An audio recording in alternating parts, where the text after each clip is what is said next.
Listeners, just to note that we will be talking about suicide in this episode, so just to be aware that may bring up some intense emotions or feelings or experiences, so hoping that you've got some good things in place for self-care.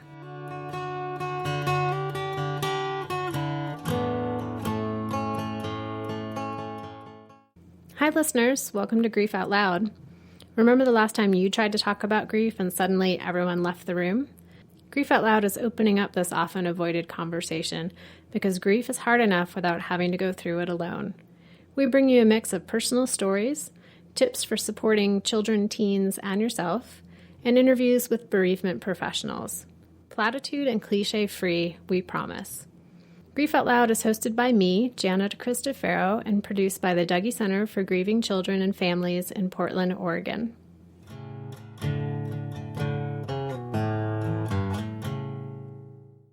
In 1978, Cathy was 5.5.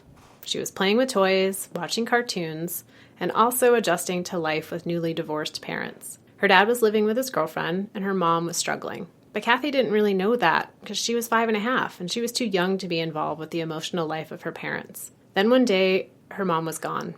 Her mom died of suicide, but Cathy didn't fully grasp that because at the time, the death wasn't clearly explained to her. Cathy went on to grow up in the shadow of her mom's death, without truly understanding what had happened. And as it goes, when kids don't have all of the information, she started hearing things from other folks, like the kid up the street.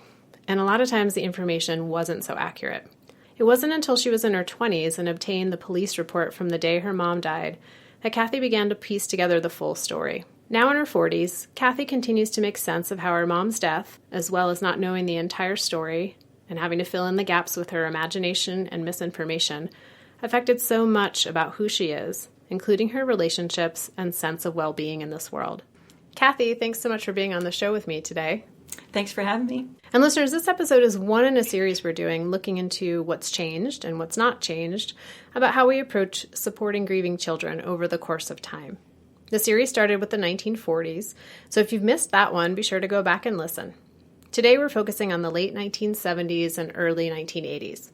So Cathy, I know today we'll be talking about what it was like to be such a young child when your mom died, and how the lack of information affected you, and also how you uncovered more of the story as an adult. And we'll also get into what did and didn't help in all of this.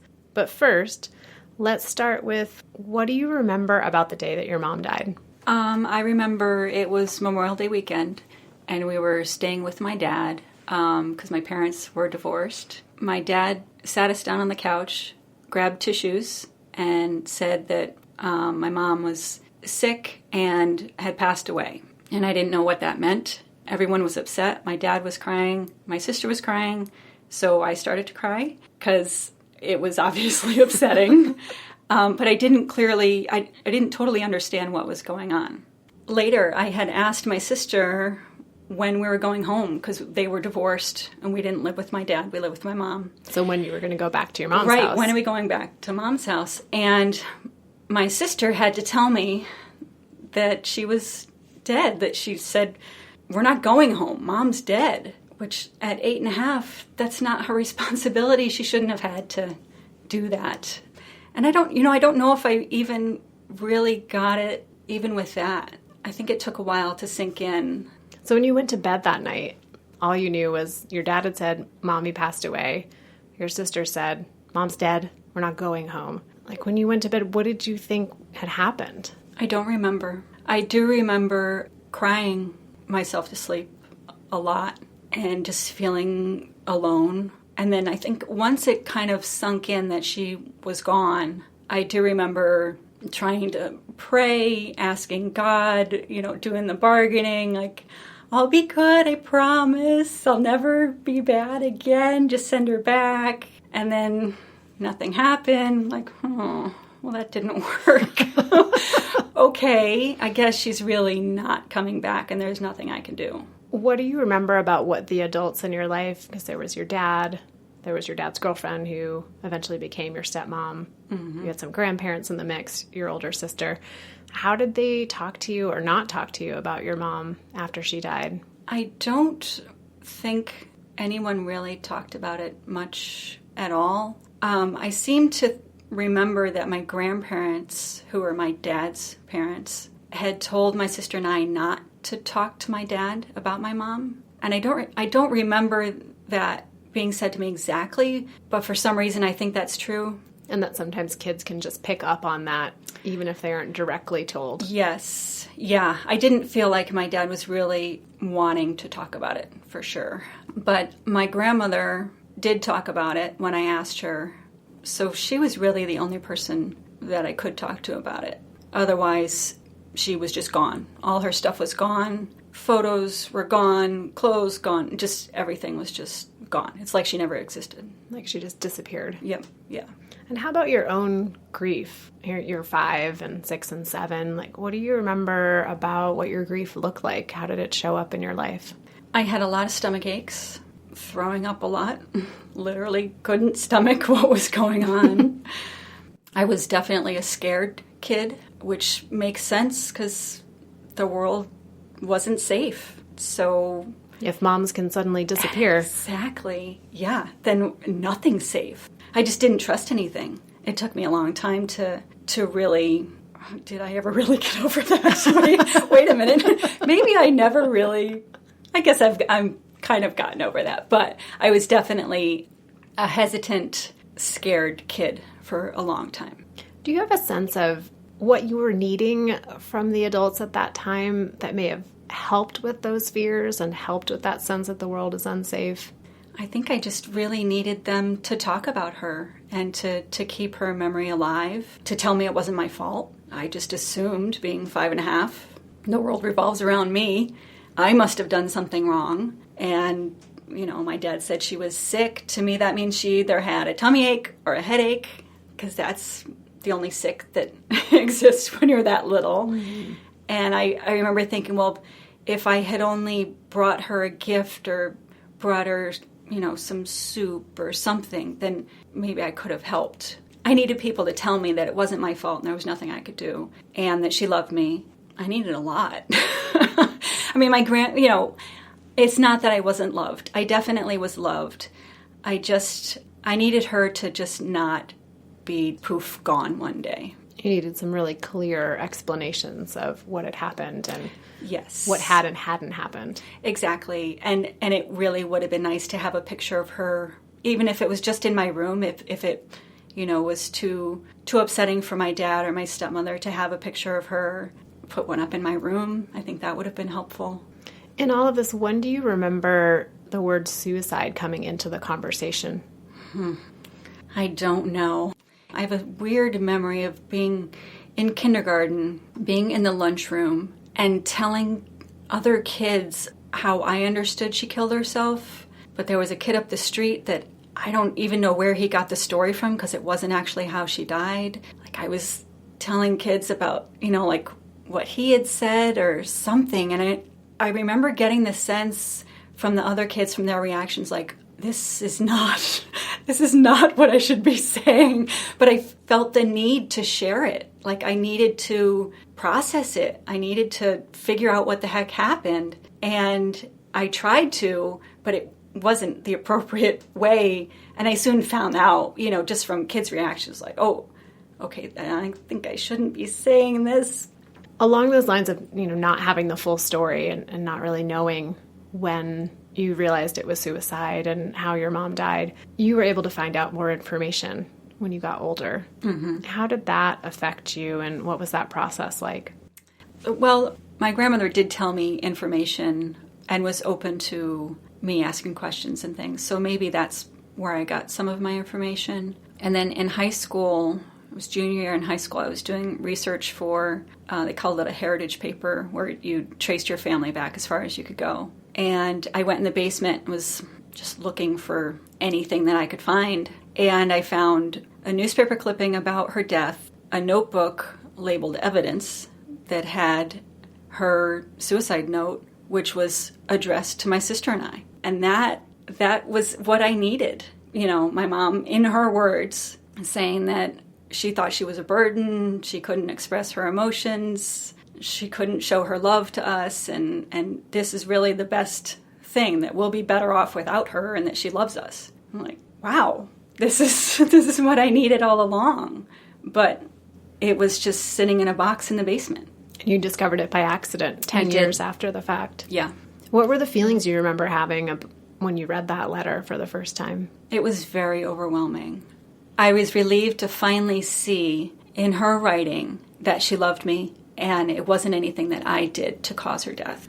It was very helpful to find, and would have been very helpful to have access to that all along. As you were growing up and you go to school, and I mean, I don't know if this is relevant to the time period of the 1970s and 80s, but you go to school and you're around other kids, and many of them have two parents. How did that affect you, being around those kids, growing up with them? I felt different. I tried not to let too many people know. Only my close friends knew, as far as I know. Everybody probably knew, really. I'm not kidding. But at the time... As far as you knew, only a few people knew. Yes, I thought it was only who I told. But I'm sure the whole town knew. It was a small town. Yeah, I always just felt different. It seems like that's something we hear from kids even now in 2018, kids who are grieving, kids who are coming to Dougy Center peer support group, that they feel different. Mm-hmm. And they get to come someplace where they're not different because everybody's different in the same way. Exactly. And you've been a volunteer for 20 years, 2 decades worth of hanging out with kids in the volcano room and making popcorn and all the things we do at the Dougy Center.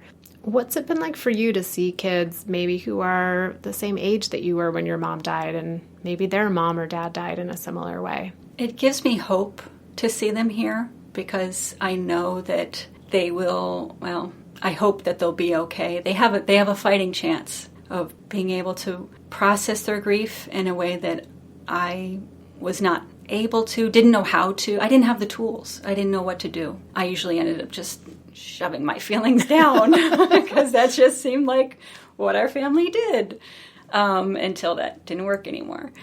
It really, being here gives me hope for the kids, even though they're facing, a lifetime of grief like I am. They have much better tools and resources than I had. And it's interesting too, to be a facilitator. I remember being in the training and some, in the early years, I felt like a kid too. Like it was just as healing for me to share my story with the kids. To find like community. Yes, find that community and to finally not be alone. To have a room full of kids and adults with the same story. It's so powerful and so healing. So I feel like even though I didn't come to the Dougy Center until however many years later after my mom died, I got that same healing that I think the kids get when they're here. So yeah, it's like very grateful for the that. secret benefit of volunteering when people apply. Exactly. They don't always know they're going to get their own amount of grief support. Speaking of how grief changes over time, and you mentioned that you have a lifetime of grief, that you'll always carry this with you in some way. How would you describe your grief today? Like, how does it show up? I think it's still, it's definitely not as raw, but it still can be just as powerful, which is sometimes surprising to me. It was just the 40-year anniversary. It's just hard for me to wrap my brain around that.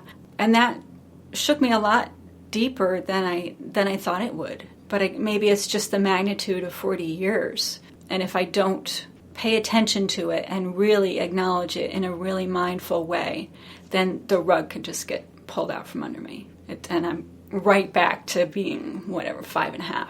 Just like, what is going on? And acting like, why am I so mad? And what? Why can't anyone do anything right? And why do I have a stomach ache? Right, why do I have a stomach ache? Exactly.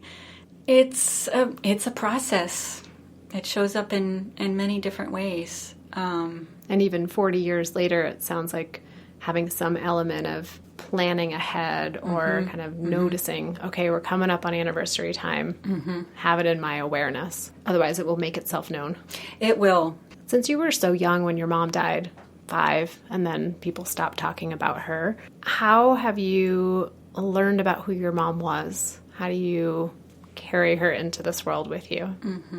I was lucky enough to have a grandfather who took lots of pictures. So I have a lot of pictures. So that gives me insight into who she was. My grandmother, which wasn't her mom, but my dad's mom, knew her and talked about her a lot with me. Her half-sister is still alive. We used to go up there because they live in Maine, and that's where my mom is buried, and we lived in Connecticut. So we used to go up there every summer. We stopped doing that for some reason, but then as soon as I could drive, then I would go up every summer. Kind of getting to know them helped me get to know her as well. Even if we don't really talk about her, it's just even being in the presence of other people that are related to her helps me. Mm-hmm. I can see her in them. Yeah, and based on that research, basically, that you've done about your mom, what are some words you would use to describe her? Caring, kind, artistic, creative, empathetic, maybe too much so, intelligent. Sounds like you're describing yourself. Oh, thank you. That's flattering. In our last couple of moments, what suggestions would you have for a family where a parent or a sibling dies of suicide and there's young kids in the house, 3, 4, 5 years old? Let's see. I would say contact the Dougy Center. Get resources. There's definitely very good resources available through the Dougy Center. And don't be afraid to tell the truth. Age appropriate, of course, but be available to answer questions because they'll come up at different times. Different questions come up. I would say put a picture in their room, multiple pictures if they want. Be patient. If there was a note, let them have access to that, unless that's not appropriate. But in my case, it definitely was appropriate. It was addressed to us, and that's what we needed it. So if it's appropriate, access to the note, and telling them that it wasn't their fault. One thing that I learned at the Dougy Center, it was very helpful, was to view suicide in the same way that heart attack or cancer is viewed. There was something wrong with the brain, and this happened. It gets confusing because it looks like the person was acting of their own volition, which they kind of were, but they weren't thinking right. So when I finally realized that, it took a while to really sink in, and it took a while to really believe that with all of my heart. But I finally do, and I know that there was nothing that I could do, and it was because her brain didn't work right, and that's why she died. But, explaining that so that kids know that it's not their fault. Yeah, and how important to be able to approach a death by suicide or any other type of death that oftentimes comes with some stigma or some shame, and to approach it the same way we would approach any other type of death, and to be able to explain that when someone dies of suicide, they are often in significant and tremendous pain. Mental, physical, emotional, psychic pain. Yes. And that is why someone died of suicide. Right. That's exactly what I needed. I needed that explanation. And I think all kids that experience that need that explanation. It's very helpful.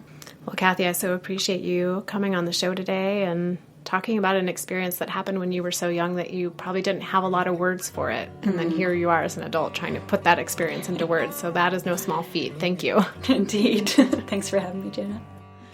And listeners out there, as I mentioned, this is one in a series of episodes about how supporting grieving kids has changed over time, so you can check out the other ones. If you want to listen to any of our past episodes, you can find them all at our website, dougy.org, Apple Podcasts, Stitcher, any other podcast platform you might use to listen.